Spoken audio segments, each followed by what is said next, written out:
Para nosotros no es una carga. Tratamos tus productos por todo lo alto. K-Export. Déjalo todo en nuestras manos.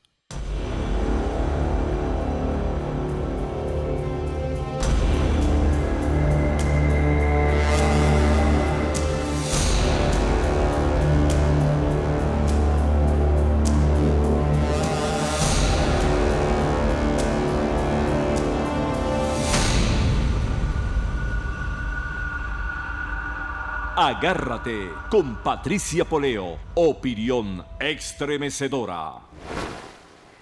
Buenas noches, hoy es jueves 17 de enero del año 2019. Vamos a grabar el programa temprano el día de hoy porque tenemos un compromiso con San Ignacio University. Hoy es el día de la graduación en San Ignacio University y vamos a estar presentes orgullosos de que el 90% de los graduandos son venezolanos. Primero, quiero recomendarte, si quieres venir a Estados Unidos, la mejor manera de venir y de tener un estatus migratorio, sin duda alguna, es con una certificación laboral, porque la certificación laboral te lleva muy rápido a una residencia permanente en los Estados Unidos y beneficia no solo al que la solicita, sino a todo su grupo familiar. Raúl Sebasco es el mejor en certificaciones laborales, tiene más de 25 años trabajando en este sector del Departamento Laboral de los Estados Unidos. Sus certificaciones laborales siempre son aprobadas. En pantalla tienes un número de teléfono de WhatsApp para que te comuniques con la oficina de Raúl Sebasco y ellos te asesoren acerca de las posibilidades que tú tienes de acceder a una certificación laboral. Bueno, hoy es el jueves de Daniel Lara Faría, el día preferido de los seguidores de Factores de Poder y de Agárrate, porque los análisis de Daniel Lara Faría son crudos, pero bueno, ahora a la gente le gusta escuchar la verdad porque la verdad está de moda. Por cierto, no lo hemos dicho en todo el año, en todo lo que va de año. La verdad está de moda. Dani, buenas noches, ¿cómo estás? Buenas noches, Patricia. Saludos para ti, para toda la audiencia. Bueno, Daniel, vamos a comenzar con la triste noticia de que el terrorismo ha regresado a Colombia. El atentado ocurrido el día de hoy con un coche bomba a la escuela de policías en Bogotá, pues marca el regreso, lamentablemente, del terrorismo que ya parecía erradicado en Bogotá. Al menos 9 muertos hay hasta ahora, 2 decenas de heridos, una situación realmente angustiante, porque entre los análisis, Daniel, y tú eres especialista en temas internacionales, está que hay sospechas del ELN, el grupo terrorista que no estuvo en los acuerdos de paz. Hay una información que dice que el grupo conocido como ELN fue considerado una amenaza militar menor que las Fuerzas Armadas Revolucionarias de Colombia, FARC, cuyos 7.000 guerrilleros se desarmaron como parte del Acuerdo de Paz del 2016. Pero a raíz del Acuerdo de Paz, la insurgencia de inspiración cubana ha ido ganando fuerza, especialmente a lo largo de la frontera oriental con Venezuela, donde ha llevado a cabo varios secuestros y bombardeos de oleoductos. Eso ha endurecido la decisión de Duque de negarse a reanudar las conversaciones de paz que se habían estancado desde que se estancaron, desde que él asumió el cargo en agosto pasado. ¿Cuál es tu análisis sobre esto? Porque además se dice que es el ELN que está metido en Venezuela. Claro.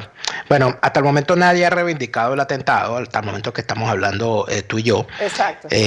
Nadie lo ha reivindicado, sin embargo, 2 precisiones. Hoy el periodista colombiano Jorge Galindo hacía una importante precisión, y lo tengo acá, él a través de su cuenta en Twitter, @Jorge Galindo, ha indicado, no es que el terrorismo pueda volver a Bogotá, es que nunca se fue, y nos hace saber las siguientes cifras. En agosto de 2010, una bomba en Caracol TV. En mayo de 2012, una bomba contra el luego ministro de la Defensa, Fernando Londoño. En julio del 2015, 2 bombas en una de las avenidas principales de Bogotá. En febrero del 2017, eso fue antier, hubo una bomba en el sector La Macarena, y en junio del 2017 fue el carro bomba que se colocó en el centro comercial Andino, donde hubo un importante número también de muertos y heridos. Bueno, el atentado de hoy en la Escuela de Policía de Bogotá hace decir a este periodista que no es que el terrorismo pueda volver a Bogotá, es que nunca se fue. Yo estoy de acuerdo con él, porque además de eso, Patricia, cuando se revisa Mira, revisar las noticias de Colombia, sobre todo de la prensa de provincias de Colombia, y los reportes de las provincias de Colombia en la prensa nacional, en las revistas especializadas como la revista Semana. O sea, tú te encuentras con una realidad paralela. Con una realidad paralela a ese discurso con el cual se cubren los políticos que hablan de que la paz se firmó. Porque te estoy hablando de que, por ejemplo, mira, hay una cosa que se llama el Clan del Golfo. Eso es una banda criminal dedicada al narcotráfico.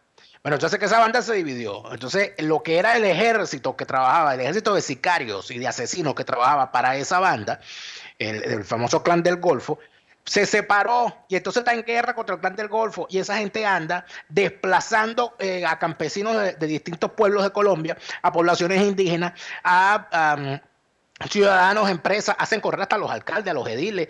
Es una cosa terrible lo que ocurre en medio de esa guerra. La famosa guerra que tienen, porque no es nada más la FARC y el ELN, es que hay otros grupos que parece que en Colombia meterse a guerrillero es un negocio, y un negocio lucrativo. Entonces tienen una guerra entre el ELN y el Ejército Popular de Liberación, el EPL. Y hay además una fuerza guerrillera que es muy activa, sobre todo en las zonas cercanas a la frontera con Venezuela y en Venezuela también, que son las famosas Fuerzas Bolivarianas de Liberación, conocidas popularmente en Colombia y en la frontera con Venezuela como los boliches. Entonces, además de eso, es que la FARC no se pacificó. Lo que hicieron fue que pasaron unos a la vida legal y los que se quedaron delinquiendo, que son los llamados disidentes de la FARC, sigue teniendo a Venezuela como guarida. Igual el ELN. Bueno, es que el ELN ha sido uno de los grupos más sanguinarios en la historia colombiana. Acuérdate de lo que fue Cararabo. Y recuerda lo que acaba de pasar en los últimos días, sin que nadie chica en la Fuerza Armada. No dicen nada, lo que está pasando en el sur de Venezuela. No, pero es que lo que ocurrió esta semana, lo que se conoció esta semana, de un soldado que supuestamente y que cometió un delito y que robó algo en una mina, en la mina llamada Xinjiang. Le cortaron hasta la lengua. Le cortaron la lengua, le cortaron las dos manos y le sacaron los dos ojos. Y lo dejaron vivo tirado frente a un hospital. Eso lo hizo el ELN. En Venezuela. Estamos hablando de Colombia. En Venezuela. En el estado Bolívar. Que podrá ser fronterizo con Colombia. Pero por el amor de Dios, aquí se presentaban cosas. O sea, una cosa tan espantosa como esta. Por una cosa tan espantosa como esta, cae un ministro de la Defensa, un ministro del Interior. Va preso el gobernador, el alcalde, va preso todo el mundo. Bueno, aquí no. Porque ellos son los que están gobernando en Venezuela. Ellos son los que están controlando esa zona. Yo no sé, Patricia, del todo, con lo poco que se conoce hasta el momento, si de verdad puede decirse que ese atentado es de algunos de estos grupos. Yo lo que te puedo decir es que por los detalles que se saben, si fue el ELN o alguno de estos grupos colombianos, estaríamos hablando de una cosa inédita, porque fue un atentado suicida. ¿Okay? Lo que relatan y lo que se ve además en los videos de seguridad que han salido ya públicamente y que conocen y los reportes que hacen varios periodistas colombianos, es que el vehículo intentó ingresar a la escuela, por supuesto hay unas medidas de seguridad, y el policía que realiza la inspección de seguridad con un perro que se utiliza para detectar explosivos, el perro detectó el explosivo. Y cuando el terrorista que llevaba el carro descubrió, o sea, vio que lo habían descubierto, aceleró y se metió, bueno, y se llevó por el medio un gentío y ocurrió lo que ocurrió. Es decir, estamos hablando de una persona que no podía, tenía la orden de no fallar, a cuenta de su propia vida inclusive. Eso es inédito en Latinoamérica. Bueno, eso suena a ISIS. A una cosa más allá de lo que hemos visto. Exacto, uno no quiere especular porque es poco lo que se sabe, pero lo que se puede decir es que es el primer atentado suicida del que se tenga noticia en Latinoamérica. Porque, por ejemplo, y hoy eso es una discusión, porque hubo un atentado que se hizo contra un avión de Avianca que mandó a volar, a explotar por los aires Pablo Escobar, que era un vuelo en el que estaba registrado César Gaviria, que era el candidato presidencial de la época, que finalmente ganó. Al final Gaviria no se montó en el avión y el avión igualito lo volaron. Allí había una persona que llevaba la bomba y que la activó durante el vuelo. Eso inclusive está en varias películas. En varias series. varias series, pero eso no fue un atentado suicida porque la persona a la que montaron con la bomba y que la activó no sabía que llevaba una Era bomba. inocente, claro. Lo Era un montaron con la bomba inocente. sin saber que la llevaba. Lo montaron engañado. Entonces, eso no califica como un atentado suicida. ¿Qué es lo que puede haber ocurrido? No lo sabemos, se sabrá con el tiempo.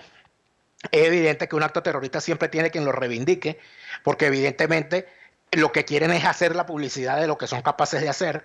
Sabremos lo que ocurra, pero de lo que yo sí estoy seguro, y en esto sin ánimo de caer en el alarmismo ni en querer especular, pero yo no conozco un grupo terrorista que actúe en el hemisferio que no tenga protección, amparo o por lo menos simpatía del régimen venezolano. Y entonces ahí es donde hay que llamar la atención. Hay que llamar la atención porque aquí parece que los Estados Unidos ve terroristas solamente cuando están fuera del hemisferio, pero no sabe que, por ejemplo, desde hace años se está denunciando la presencia de células de ISIS en Trinidad. Hay un terrorista de ISIS que fue capturado ya, o que fue detectado, no sé si fue capturado, pero detectado fue, que es el señor, el que se cambió el nombre y se colocó el nombre al Trinitati. Es un muchacho nacido en Trinidad. Y cuando se hace entonces toda la revisión, eso está en un extenso reportaje que hizo la BBC y está en español. Para quien no lo sepa, búsquese, vayan y googleen, ¿verdad?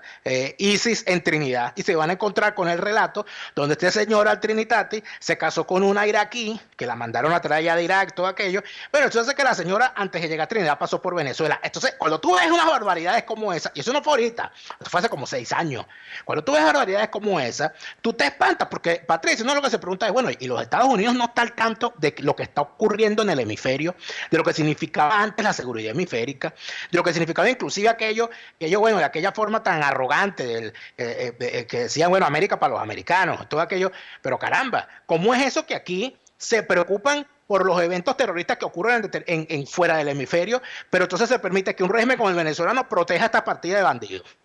Que en Colombia sigan estas fuerzas asesinas, acabando con un país de la forma como lo hacen, porque hay una serie de preguntas y de cosas que quedan al descubierto. Ningún grupo de esta categoría puede actuar sin que alguien le venda las armas, sin que alguien le venda los explosivos. ¿Cómo es eso que aquí cualquiera carga entonces un explosivo de tal magnitud sin que sea detectado por las fuerzas de seguridad? ¿Dónde está la seguridad hemisférica? ¿Por qué? ¿Por qué se le permitió al señor Santos, al activo presidente colombiano, se le permitió hacer ese pacto del mal con la fuerza, con la FARC, a costa de Venezuela? Porque todo indica, eso inclusive el Nicolás Maduro lo asomó una vez cuando Santos se metió con él. Nicolás Maduro dijo en una cadena, bueno, el señor Santos que no me obligue a hablar porque voy a tener que decir cuáles son los secretos que tiene la negociación con la FARC en Cuba. ¿Cuál será ese secreto? ¿Será que el secreto es que los miembros de la FARC que se quieran pacificar se pueden quedar en Colombia, pero los que no se quieran pacificar se van para Venezuela de los más tranquilos con sus armas y con su tráfico de droga y con el dinero de las extorsiones y de los secuestros? ¿Será que ese es el arreglo? ¿Será que ese es el acuerdo? ¿Qué es lo que se está tejiendo aquí? Bueno, Entonces, Iván Márquez nos dijo hace unos Venezuela. días, discúlpame que te interrumpa, Daniel, que lamentaban haber aceptado dejar las armas. Lo dijo Iván Márquez, que ellos lo lamentaban porque, bueno, deberían ellos estar armados en este momento que se están haciendo extradiciones hacia Estados Unidos de algunos de los miembros de la FARC. Bueno, eso quiere decir que hay que acelerar las extradiciones. Tú sabes que eso es una de las cosas que la Venezuela que se construya en el futuro tiene que establecer. Nosotros no podemos seguir teniendo esa política de que a los venezolanos no se les puede extraditar a otros países, porque Venezuela se convirtió, mira, José Martí decía que Cuba y Puerto Rico son de un pájaro a las 2 alas. Los venezolanos y los colombianos, con todo el orgullo y con toda la cosa esta de ser hermanos siameses, y entonces los colombianos no quieren a los venezolanos a veces, o no nos queremos bien, o no sé cómo es la cosa, no queremos entender que no hay, que esto es un condominio, y que lo que pasa en el apartamento de al lado se siente en este apartamento, y lo que pasa en el de arriba se siente en el de abajo, etcétera. Entonces no puede pretenderse que va a haber paz en Colombia si en Venezuela sigue el horror que estamos viendo. Y no puede pretenderse, y eso lo pretendió Venezuela durante muchos años, que haya tranquilidad en Venezuela cuando tienes un polvorín permanente en Colombia. Eso es un problema de la región, eso es un problema binacional. Mientras estén esos locos en Colombia de la forma como están, no Claro, vamos a tener tranquilidad en Venezuela. Cuando teníamos, Daniel, otra Fuerza Armada a la cual yo reivindico, el conflicto no cruzaba la frontera. pasaban cosas terribles como lo de Cararabo, que lo mencionaste, y es bueno recordarle incluso a las nuevas generaciones que no lo saben, cómo el ELN, mejor dicho, le puso la lengua de corbata a unos soldados venezolanos que estaban en la frontera, en un puesto fronterizo, le sacó la lengua por aquí, por la garganta. Eso lo hizo el ELN en Venezuela, que ahora está protegido por el gobierno. Pero el conflicto no cruzaba. De alguna manera en la frontera había una barrera que la ponía la Fuerza Armada. Porque acuérdate también que había otra cosa importante, Patricia, que es que todas esos cuentos, esas tonterías que ocurren en los países que tienen frontera y que tienen militares a los cuales les encanta que los países tengan siempre una hipótesis de guerra latente para poder justificar la existencia de los ejércitos y para poder justificar la compra de armas que dejen comisiones, porque eso pasa en todas partes, ¿okay? Cuando ocurren esas cosas, ¿qué pasaba? Que en Venezuela se veía, sobre todo en el sector militar, que mientras Colombia estuviese entretenida en su guerra interna, no iba a tener capacidad militar ni económica para afrontar un posible conflicto con Venezuela, por ejemplo, por el Golfo de Venezuela. Entonces, de esa manera, desde ciertos sectores militares se veía que, bueno, allá verán los colombianos cómo resuelven eso. ¿Y cómo lo resolvieron? Bueno, mudando la guerra para Venezuela, porque la guerra, en Venezuela hay una guerra que es consecuencia es la misma guerra. Porque cuando tú revisas quiénes son los que están, cuando tú revisas personajes y empiezas a buscarlo, cuando tú revisas a Rodríguez Chacín, cuando tú revisas a Cliver Alcalá Cordones, por Dios, cuando tú revisas a todos estos tipos que están de gobernadores en estados fronterizos, que forman parte del cartel de los solos y que a lo que se dedican ellos en verdad es al narcotráfico. Cuando tú revisas todo lo que significa la expansión del poder de los militares en las instituciones públicas venezolanas, particularmente para dedicarse al narcotráfico, tú te das cuenta que aquí el tema de Colombia no es el tema de Colombia, es que es un problema de la región y que afecta particularmente a Venezuela, que no se va a poder resolver el problema venezolano si no se resuelve el problema colombiano y viceversa. Y con eso ha jugado ese ente maligno que es el régimen castrista, porque lamentablemente esos tipos son los ideólogos de toda esta desgracia. O sea, la teoría castrista del narcotráfico es una cosa que está perfectamente escrita y detallada. Es una cosa que han contado distintas personas que han tomado parte del régimen cubano. El fusilamiento de Arnaldo Ochoa y de otros generales cubanos, ¿qué fue? Bueno, fue una forma de tratar de lavarse la cara luego de las graves acusaciones que había por participación en el narcotráfico. Claro. Eso lo ha contado el escritor cubano Norberto Fuentes, que formó parte del entorno más cercano de Fidel Castro, en al menos 2 libros. Y según me indicó, porque así me lo informó, que está escribiendo un libro particular sobre la vida de Arnaldo Ochoa, al cual él conoció, sobre la vida de Antonio de la Guardia, que fue el otro, el coronel también fusilado, al que él conoció de cerca y por supuesto tiene muchos datos sobre él. Entonces, cuando tú revisas esas cosas, cuando tú revisas ese Arnaldo Ochoa, por ejemplo, que fue fusilado en el año 89 por Fidel Castro, ese señor estuvo en Venezuela, en la guerrilla. Y hay fotos del señor en el libro de el Macho Pérez Marcano y Antonio Sánchez García, que se llama La invasión de Cuba a Venezuela. Están las fotos que aporta el Macho Pérez Marcano, que estuvo en la invasión de Machurucuto, donde aparece el señor Arnaldo Ochoa, junto a Luen Pekov, junto al propio Pérez Marcano, junto a Moisés Moleiro, junto a Américo Martín, mientras invadieron por Machurucuto y mientras entraron en Venezuela constituyó frente guerrillero. Personalmente a mí me lo contó. Incluso estuvo William Izarra, creo que también estuvo ahí, el papá de Andrés Izarra. O sea que William Izarra estaba en realidad en las Fuerzas Armadas. Y William Izarra formó una agrupación, una cosa llamada Alianza Revolucionarios y Militares Activos. Eso fue detectado y el tipo lo sacaron. Pero él era militar, él no estaba precisamente metido en la guerrilla. Y creo que no le dan los tiempos, creo que él no era tan contemporáneo. Pero a mí el propio Douglas Bravo me relató cómo él le enviaron un militar cubano para ponerlo al tanto de cuáles eran los planes de Fidel Castro para con Venezuela y que ese militar era Arnaldo Ochoa. O sea, aquí no estamos hablando de una cosa que empezó ayer. Esto no comenzó en el año 98. Esto no comenzó cuando se murió Chávez. Esto no comenzó cuando a Diosdado lo nombraron vicepresidente en el 2002.